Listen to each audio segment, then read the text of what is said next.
GearWebsites.com is your source for firearms-based playing cards and books. We also have mugs, shirts, and posters with designs that we've made live. Of course, we have patches. Every Friday is Free Patch Friday. We appreciate your support. Thank you for shopping at GearWebsites.com.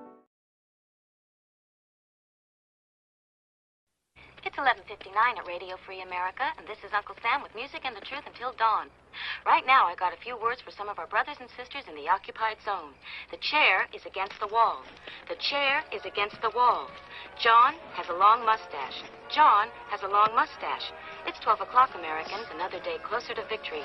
And for all of you out there on or behind the lines, this is your song.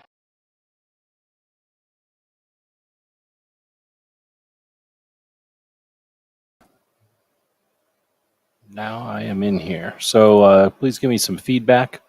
I'll just get right into it. There's a proposed rule, which means that there's a comment period at regulations.gov for an ATF proposed rule. I'm going to read the proposed rule.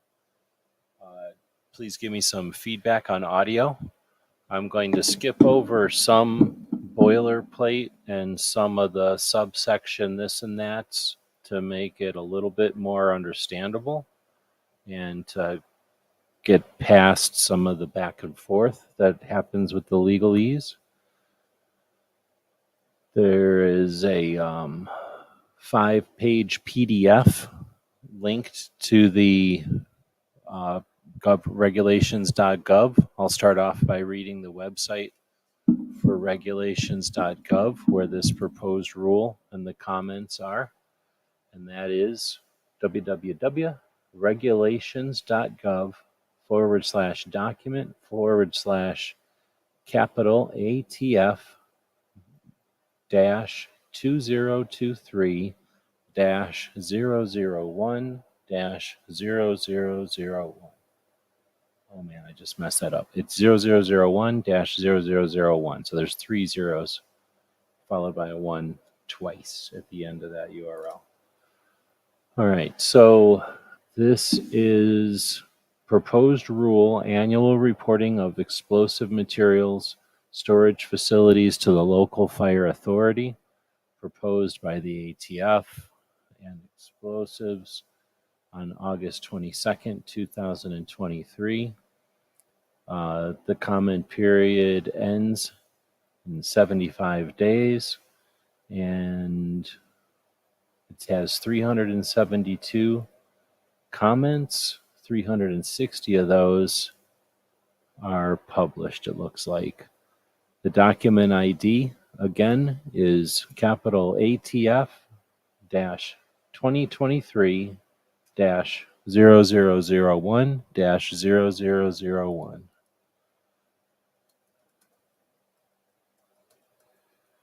And give me again some feedback on the audio. Otherwise, I'll just dig in. So this is the web page that we're looking at here, and it's just a little bit difficult to read, so I'm going to scroll down to the bottom, and there's a link to download a PDF, and that's what we're looking at here. It's a downloaded PDF. Federal Register, Volume 88, Number 162, Wednesday, August 23rd, Proposed Rules. Thanks for the feedback. I do appreciate it. All right, so I'll dig in. Comments, data, and other information submitted to DOE electronically should be provided in PDF, preferred Microsoft Word or Excel, WordPerfect, or text file format. Provide documents that are not secure that are written in English, or provide documents that are not secured that are written in English and that are free of any defects or viruses. Documents should not contain special characters or any form of encryption, and if possible, they should carry the electronic signature of the author. So, you know what? I think I can not read all that because that has to do with something completely different. Now that I'm paying attention, it starts over here on the third column. So, Department of Justice, Bureau of Alcohol, Tobacco, Firearms, and Explosives, 27 CFR, Part 555. and then a bunch of stuff about the docket number. Then it says annual reporting of explosive material storage facilities to the local fire authority. Agency, the ATF. Action, notice of proposed rulemaking. Summary, the Department of Justice is proposing to amend Bureau of Alcohol, Tobacco, ATF, regulations to require that any person who stores explosive materials notify on an annual basis the authority having jurisdiction for fire safety in the locality which the explosive materials are being stored, of the type of explosives, magazine capacity, and location of each site where such materials are stored. In addition, the proposed rule requires any person who stores explosive materials to notify the authority having jurisdiction for fire safety in the locality which the explosive materials were stored whenever storage is discontinued. So that's interesting. I'll not comment. These changes are intended to increase public safety. I will not comment. Dates. Written comments must be postmarked and electronic comments must be submitted on or before November 21st, 2023. Commenters should be aware that the electronic federal docket management system will not accept comments after 11:59 p.m. Eastern Time on the last day of the comment period. Addresses. You may submit comments identified by docket number ATF 2013 capital R -15P in any of the following methods. The first is Federal e-rulemaking portal, which is www.regulations.gov. Follow the instructions for submitting comments. Second would be by mail. And I guess you mail that to Shermaine Kenner, Mail Stop 6N-602, Office of Regulatory Affairs, Enforcement Programs and Services, Bureau of Alcohol, Tobacco, Firearms, and Explosives, 99 New York Avenue, Northeast, Washington, D.C., 20226 is the zip code. Attention ATF 2013, capital R-15, capital P like Paul. Instructions. All submissions received must include the agency and agency name and docket number for this notice of proposed rulemaking. All properly completed comments received from any of the methods described above will be posted without change to the federal portal. This includes personal identifying information submitted in the body of the comment or as part of the related attachment. Commenters who submit through the federal e-rulemaking portal and do not want any of their personal information posted on the internet should omit personal information from the body of their comment or in any uploaded attachments. Commenters who submit through mail should likewise omit their personal information from the body of the comment and provide any personal information on the cover sheet only. For detailed instructions on submitting comments and additional information on the rulemaking process, see the Public Participation heading of the Supplementary Information section of this document. For further information, contact Shermaine Kenner, Office of Regulatory, and essentially the same address I just gave you. Her phone number is, that's a her, right? Her phone number is 202-648-7070. Then it says supplementary information. Background. Title 11?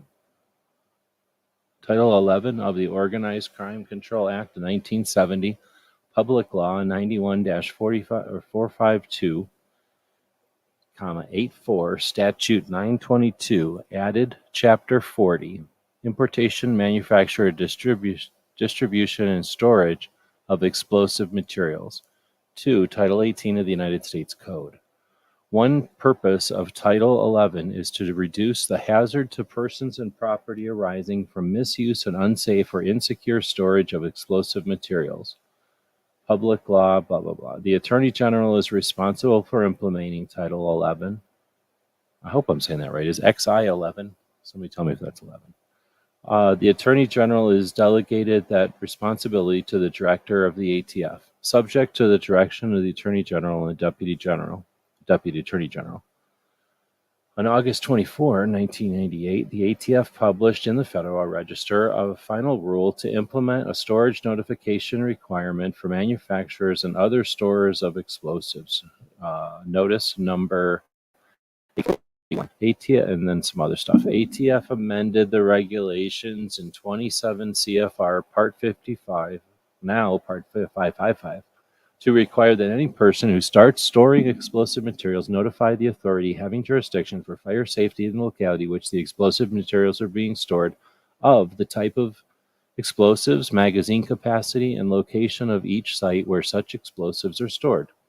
The 1998 final rule was issued in response to the numerous deaths and injuries sustained by emergency response personnel responding to fires at sites where explosives were stored without the knowledge of state and local officials.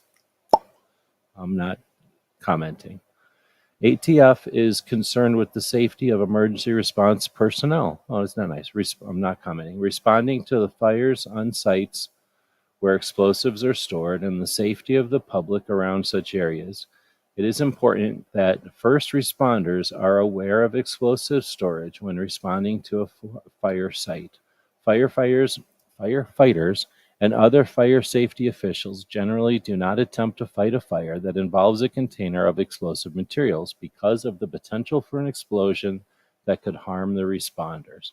Knowledge of the existence of explosives in such close proximity to a fire would typically prompt an evacuation of the facility and the surrounding area to ensure the safety of the first responders and the public. The regulation at the thing requires the reporting of certain information when storage of explosive materials commences, but does not specifically require subsequent recording that might reflect changes in the type of explosives and magazine capacity. Explosives Industry Association representatives raised this issue with the ATF during discussions conducted in connection with the Executive Order 13650 on August 1, 2013, improving chemical facility safety and security.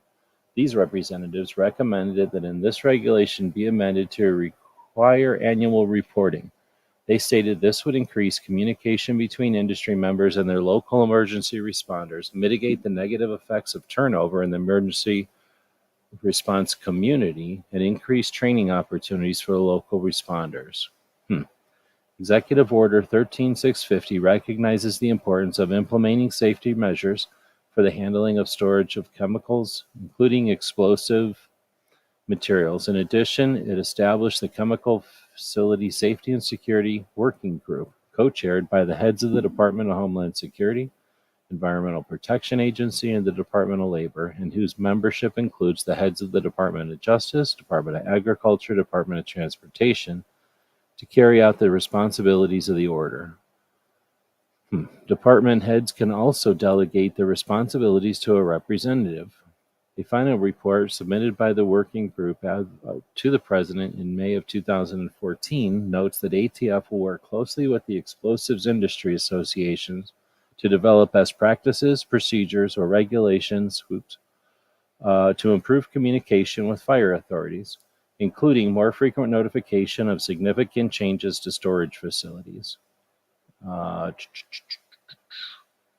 Then it says proposed amendments to 27 CFR Part 555. As a result of our consultations with explosive industry associations, ATF is proposing to amend the regulation to require annual reporting of explosive material storage to local fire authorities. ATF believes that a requirement for annual reporting will lead to more frequent contact between persons storing explosive materials and local fire authorities, ensure that explosive storage information is timely provided to new first responder staff members, and serve to reinforce the importance of the information to fire response organizations. ATF believes that an annual reporting timeframe would best balance the need for these results against the burden of more frequent recording. For these reasons, ATF is proposing to amend the regulation to require persons to report storage of explosive materials to local fire authorities on an annual basis. The current regulation requires any person who stores explosive materials to provide a fire safety officials an oral notification before the end of the day on which the storage of the explosive materials commenced and in writing within 48 hours after the commencement of storage. Both forms of notification must include the type of explosive, magazine capacity, and location of each site where such explosives are stored.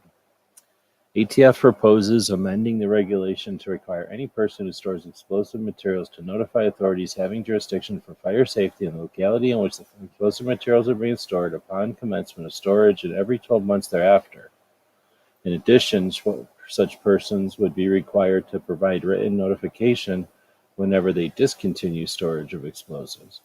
ATF further proposes to amend the regulation to require that each written notification contain the name, title, agency, and fire authority officially notified and the date of their official written notification. The person submitting the notification will be required to retain a copy of the written notification for 5 years and make such notification available for examination or inspection by ATF at all reasonable times. This annual notification will increase public safety through increased communication between storers of explosive materials and their, where's my mouse? And their, hold on, I lost my mouse somewhere. And their local emergency responders, provide updated storage information to local authorities, and allow for risk assessments and emergency response preparation prior to incidents, thus reducing potential safety and damage risk to first responders and emergency equipment, respectively. Part 3, Statutory and Executive Order Review.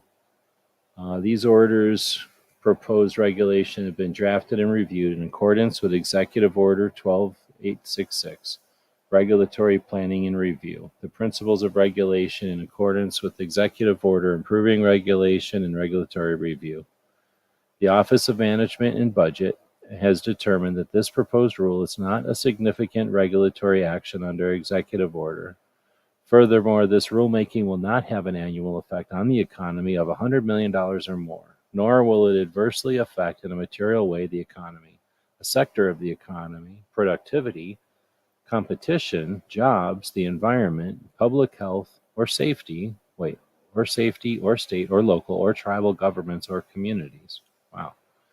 This proposed rule would amend 27 CFR to require an annual notification to the local authorities having jurisdiction for fire safety concerning the storage of explosive materials. More specifically, this proposed rule would require any person who stores explosive materials to notify at commencement of storage local authorities with jurisdiction for fire safety with respect to the type of explosives, magazine capacity, and location of each site with such or where such explosive materials are stored.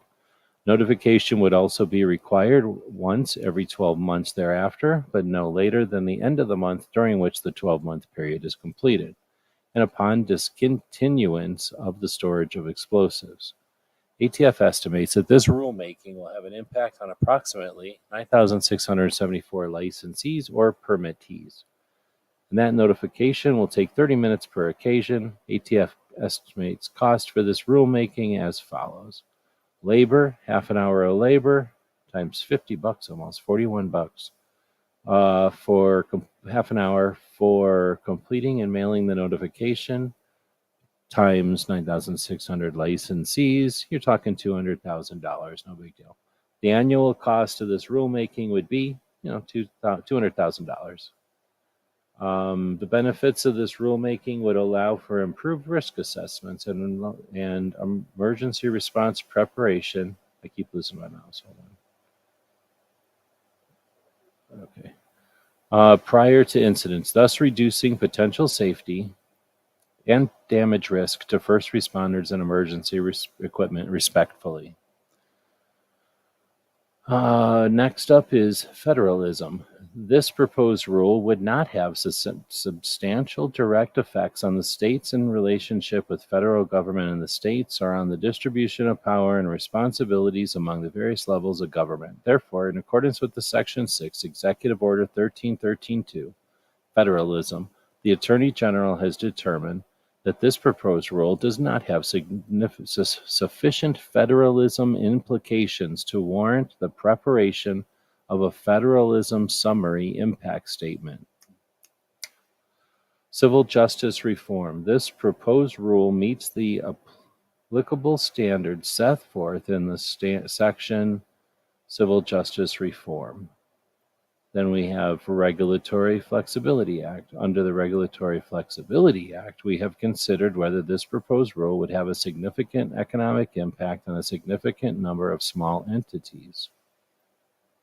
The term small entities comprises small businesses, not-for-profit organizations that are independently owned and operated and are not dominant in their fields, and government jurisdictions with populations of less than 50,000.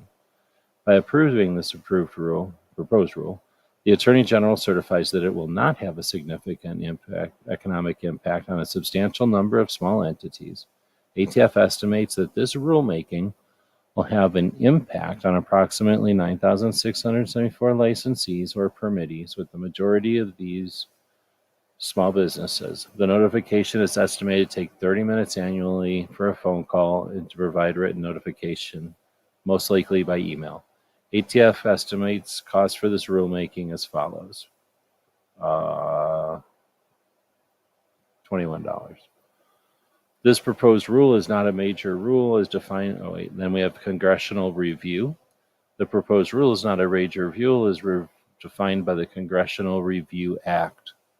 Then unfunded mandates. This proposed rule will not result in the aggregate expenditure by state, local, and tribal governments or the private sector of $100 million or more in any 1 year, and it will not significantly or uniquely affect small governments. Therefore, no actions are necessary under the provisions of the Unfunded Mandates Reform Act. Paperwork Reduction Act. The proposed rule would call for a revision to an existing collection of information under the Paperwork Reduction Act of 1995. The title and description of the information collected and description of those who must collect the information, and the estimate covers the time for reviewing, instructions, searching for sources of data, gathering, maintaining the data, completing and reviewing the collection. This amends. This is all talking about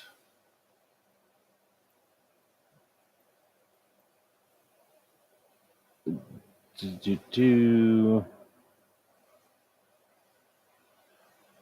don't know. This just talks about, okay, so time for reviewing instructions. Then it says, I guess this is the form that they would use to do that collection of information. The notification to Fire Safety Authority of Storage. Okay, so title, Notification to Fire Safety Authority of Storage of Explosive Materials. This proposed rule amends to require annual notification to local authorities having jurisdiction for fire safety concerning the storage of explosive materials. Currently, any person who stores explosive materials is required at the commencement of storage to notify local authorities with jurisdiction for the fire safety with respect to the type of explosives, magazine capacity, and location of each site where the explosive materials are stored. This proposed rule would require submission of such reports annually, therefore, and notification whenever storage is discontinued. Any person storing explosive materials would be required to maintain a copy of the written notification for 5 years from the date of notification. Need for information. It is important that the first responders are aware of explosive storage when responding to a fire site. Firefighters and other fire safety officials generally do not attempt to fight a fire that involves a container of explosive materials because of the potential for an explosion that could harm the responders. Knowledge of the existence of explosives in such close proximity to a fire would typically prompt an evacuation of the facility and the surrounding area to ensure the safety of the first responders and the public. Proposed use of information. To provide awareness of the existence of explosives in close proximity to a fire so the first responders prompt an evacuation of the facility and the surrounding area to ensure the safety of the first responders and the public. Okay. Description of the respondents. Persons or entities who store explosive materials. Okay. Estimated number of respondents, 9,674. Okay. Frequency of response, once annually. burden of response, 30 minutes. We ask for public comment. Okay, so that was it. Now they say, we ask for public comment on the proposed collection of information to help us determine how useful the information is, whether it can help the various levels of government perform their functions better, whether it is readily available elsewhere, how accurate our estimate of the burden collection is, how valid our methods for determining burden are, how often we can improve the quality, usefulness, and clarity of information, and how we can minimize the burden of collection. If you submit comments on the collection of information, submit them both to OMB and the docket management facility and the docket management facility where the indicated under address by the date set forth under dates. You need not respond to a collection of information unless it displays a currently valid control number from OMB. Okay. Before the requirements for this collection of information become effective, we will publish a notice in the Federal Register of OMB's. Are we supposed to know what OMB is? OMB's decision to approve, modify, or disapprove the proposed collection. Public participation is Section 4. Part A. Comments sought. ATF requests comments on the proposed rule from all interested persons. ATF specifically requests comments on the clarity of this proposed rule and how easy it is to understand, as well as comments on the costs or benefits of the proposed rule, on the appropriate methodology and data for collecting these costs and benefits. In addition, ATF specifically requests comments regarding whether a different time frame would be more appropriate or less burdensome. All comments must reference the docket number, ATF 2013R-15P, and be legible. Commenters must also include their complete first and last name and contact information. If submitting through the Federal e-rulemaking portal, as described in Section 4C, commenters should carefully review and follow the website's instructions for submitting comments.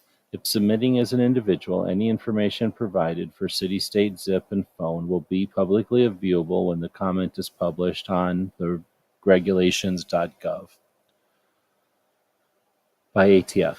If submitting a comment by mail, commenters should review Section 4B, confidentiality, regarding proper submission of personal identification information. ATF will not consider or respond to comments that do not meet these requirements or comments containing profanity. In addition, if ATF cannot read your comment due to technical difficulties and cannot contact you for clarification, ATF may not be able to consider your comment. ATF will treat all comments as originals and will not acknowledge receipt of comments. ATF will carefully consider comments submitted on or before closing date and will give comments submitted after that date the same consideration. And will give comments submitted after that date the same, if it is practical to do so. But assurance of consideration cannot be given except to timely comments. Next is confidentiality, Part B. ATF will make. I have to take a drink. Hold on. This time you can all take a drink or take a break. Hold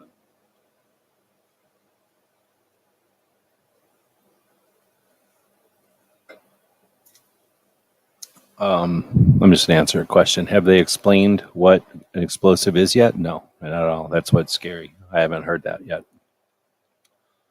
Confidentiality. ATF will make all comments meeting the requirements of this section, whether submitted electronically or on paper, available for public viewing at ATF and on the Internet as part of the e-rulemaking initiative and subject to Freedom of Information Act, with exceptions for confidential information as discussed below.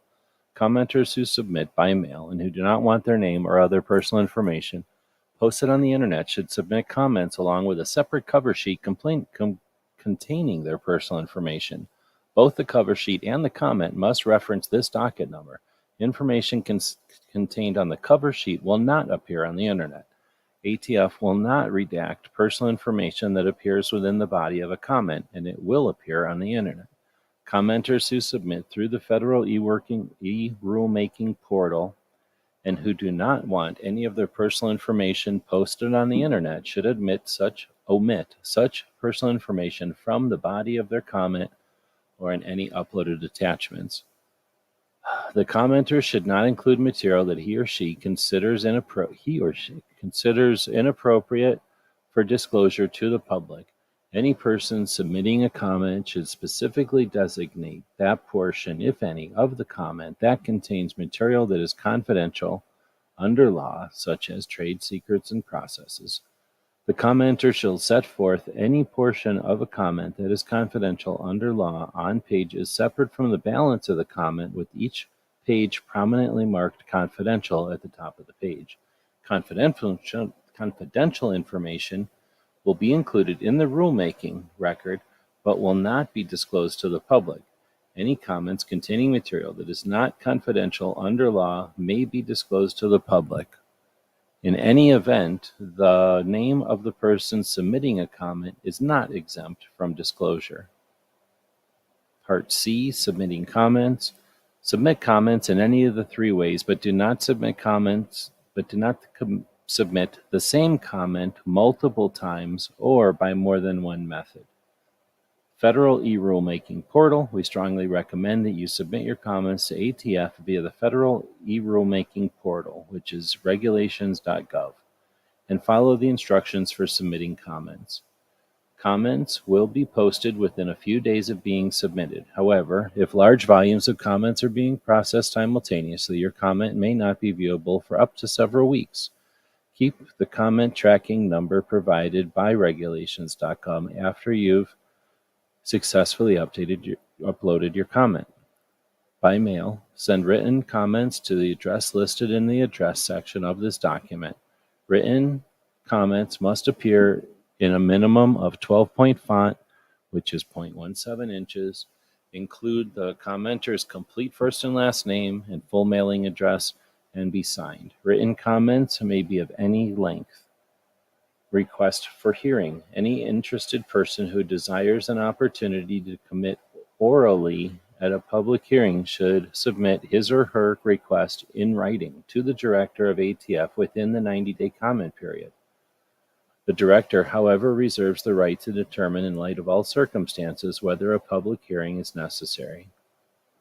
Disclosure. Copies of this proposed rule and the comments received will be available for public inspection through the Federal e-rulemaking portal, regulations.gov, or by appointment during normal business hours at the ATF Reading Room, which is room 1E-062 at 99 New York Avenue Northeast, Washington, D.C., 20226.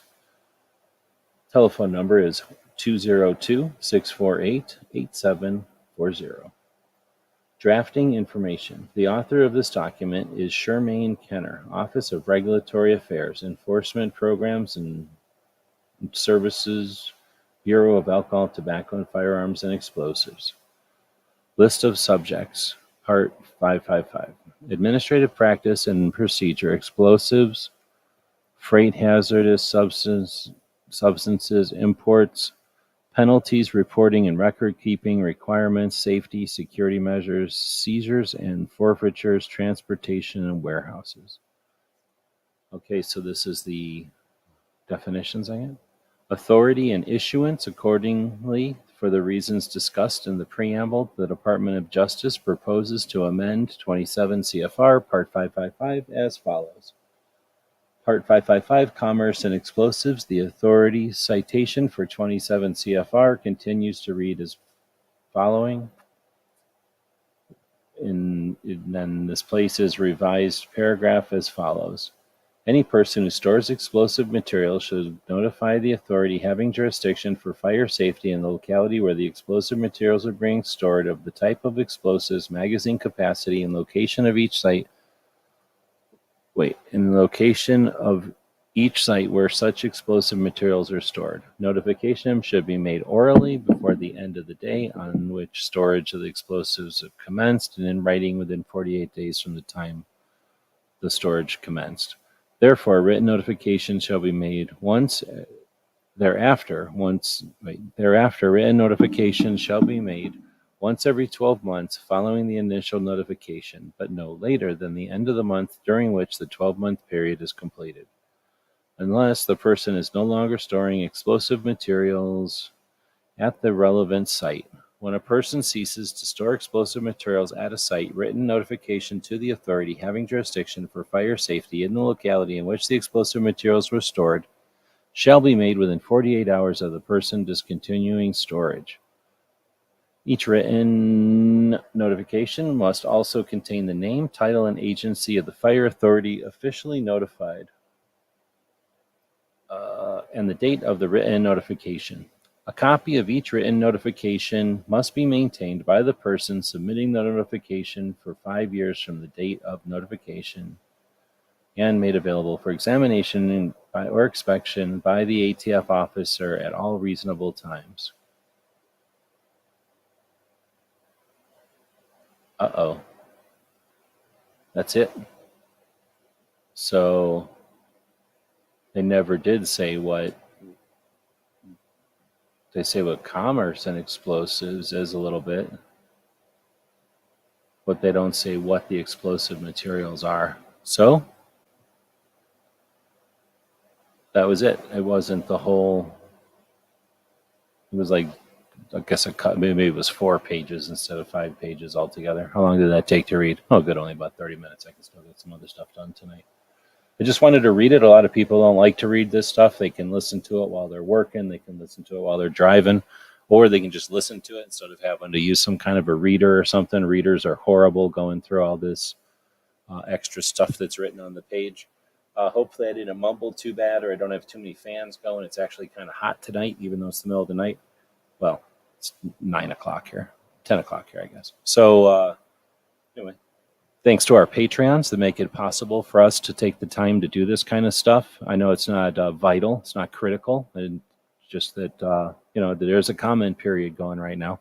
It has barely 300 comments at it. And, is this a time for us to practice? Is this a time for us to even if we don't have an opinion on this, to practice using the comment period so they understand that we're out here and we're paying attention? Or maybe not. Maybe it's better to not play our cards. I'm not here to tell you what to do, but I am here to read this for 30 minutes, I guess. All right, I'm going to go look at the comments, see if anything is up. Thanks again, Roy, for giving me the feedback on the audio. Chris is out there. Wesley is out there. Right on. Thanks for joining us. Gunmetal Guy saying, hey, Gizzard is out there. He should be working, but he's not working. Roy was asking about what qualifies as explosive materials. I'm not aware of anything in here that said that. I might have missed it as I was reading, because some of it I kind of read out of reflex. But I didn't remember reading anything in here, and maybe that's the scary part. Maybe this is the 1-2 punch. Past this, nobody cares. Oh, make people with explosives jump through all these hurdles. And then the next punch is, oh yeah, all guns are explosives, or all bullets are explosives, right? Chris is saying he thinks it's 50 pounds of powder, and that sounds like, the cutoff usually where you have to start letting fire departments know. What you have to do and what you should do, I think, are two different things, right? What they think is dangerous and what is dangerous is two different things. I didn't want to comment while I was reading, but somewhere at the beginning of this whole thing, it claims that there's all these deaths from all these explosives or explosions and massive fires because the state doesn't know where everything explosive is. Please show us where some of these things are, some of these deaths are. Like, we're not going to see those on the news. Let's see, they're trying to make a powder registry and see if people are selling reloads. Yeah, that's a great, who knows what they would do with this. Certainly don't want to let them do anything without our paying attention, at least in my opinion. Office of Management and Budget, I don't know what that means. Oh, you mean OMB. Oh yeah, probably, thank you, OMB. Do I need to report my propane grill, the gas can in my garage, batteries over a certain size? Next, soon as this doesn't solve the problem and you don't have any other way to resist, then yeah, of course you're going to have to. You can look at other states. They like us to look at other nation states. Well, go look at Europe. They have to register knives, right? Or they're not allowed to have sharp knives because that's the answer. Take away dangerous things from everybody, put everyone in prison, right? Lock everybody up, tell you when you can go outside, and then you'll be safe. The audio was clear? Right on, thanks. Sounds like a registry in the guise of safety. Oh, for sure. And then DJ's out there. All right, I think that's everybody, and that's the end of it. So again, thanks to our patrons to be able to do this stuff, and the places to put it. I posted this all around so that people at least know about the comment period, and they can be upset about it, or they can be not worried about it all they want, but at least we can help get it out there. I'll throw another link up here for our commercial up here for our store. If you want to say thanks, grab something from our store. We're going to be adding a bunch of new stuff up there as the months go on. We'll see you next time. GearWebsites.com is your source for firearms-based playing cards and books. We also have mugs, shirts, and posters with designs that we've made live. Of course, we have patches. Every Friday is Free Patch Friday. We appreciate your support. Thank you for shopping at GearWebsites.com.